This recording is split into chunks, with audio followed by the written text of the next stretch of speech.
ડભોઈથી પોર minor કેનાલમાં ગંભીર બેદરકારી સામે આવી છે। આ કેનાલમાં ઉગી નીકળેલા ઝાડી ઝાખરાને કારણે પાણીનો પ્રવાહ આગળ સુધી પહોંચી શકતો નથી અને જેને કારણે છેવાડાના ખેડૂતોને સિંચાઈ માટે પાણી ન મળતા ખેડૂતો ચિંતિત બન્યા છે।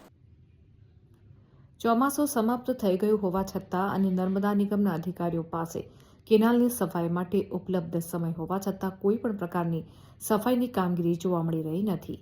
આ ગંભીર બેદરકારીને કારણે છેવાડાના ખેડૂતોને શિયાળુ પાક માટે સિંચાઈના પાણીથી વંચિત રહેવાનો ભય સતાવી રહ્યો છે, જેને લઈને ખેડૂતોમાં ભારે આક્રોશ સાથે વહેલી તકે સફાઈની સાથે પાણી છોડવામાં આવે તેવી માંગ ઉઠી છે। પાણીનો પ્રવાહ રોકાતા ખેડૂતોની ચિંતા વધી છે, તો કેનાલમાં ઉગી નીકળેલા ઝાડી ઝાખરાને કારણે આગળથી આવતું પાણી આગળ વધી શકતું નથી। આ ઝાડીઓ પાણીના પ્રવાહને રોકી રાખે છે અને જેને પરિણામે છેવાડાના વિસ્તારોમાં જ્યાં પાણી પહોંચવું જોઈએ ત્યાં પાણી પહોંચતું નથી, ત્યારે શિયાળુ પાક લેવા માટે પણ ભારે મુશ્કેલી પડી રહી છે। શિયાળુ ખેતી માટે પાણીની જરૂરિયાત ઊભી થઈ છે, ત્યારે આ ઝાડીઓ પાણીને આગળ વધવા દેશે નહીં અને પાક નિષ્ફળ જશે તેમ ખેડૂતોએ નર્મદા નિગમના અધિકારીઓના કામકાજની પદ્ધતિ ઉપર ગંભીર આક્ષેપ કર્યા છે।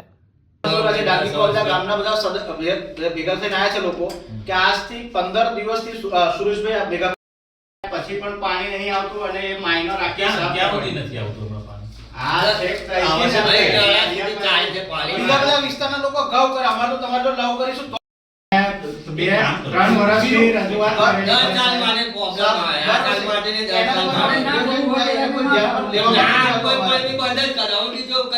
કોનું કે આઠનું એક ભૂંગળું મૂકો જે મેઘા કોઈના કોમમાં જાય અને કોસમાંથી જે 60-70 ખેડૂતોને એ પાણી મળે એવું છે અને એ જે રાગમાં જાય તમારી મેં કહેવાનું નહીં પોઝિશન જે છે અમારી પોઝિશન એવી છે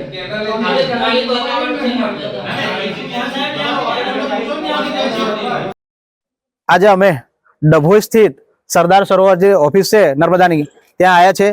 અમે બધા ખેડૂતો છીએ અને અમારા ગામોની વાત કરીએ તો સલાડ, મેઘાકોઈ, સમસપુરા, ડાંગીકુવા બધા ગામોમાં કેનાલનું પાણી પહોંચતું નથી, અત્યાર સુધી હમણાં પહોંચ્યું જ નથી।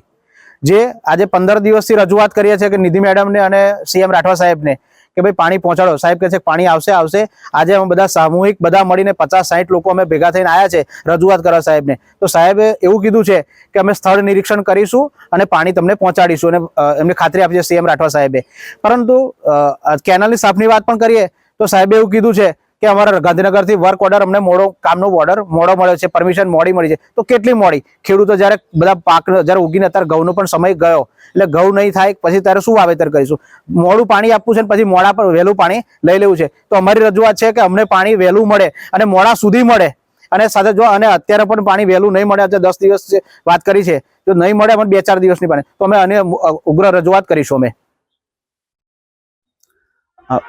અમે સલાડ પોર માઇનર જે કેનલ છે અમારી એની રજૂઆત કરવા માટે આવ્યા, જેમાં સલાડ, મેઘાકોઈ, ડાંગીકુવા, કનકોઈ, સમસપુરાને લાગતા ગામો છે એમાં નર્મદાનું કેનલનું પાણી આવે છે।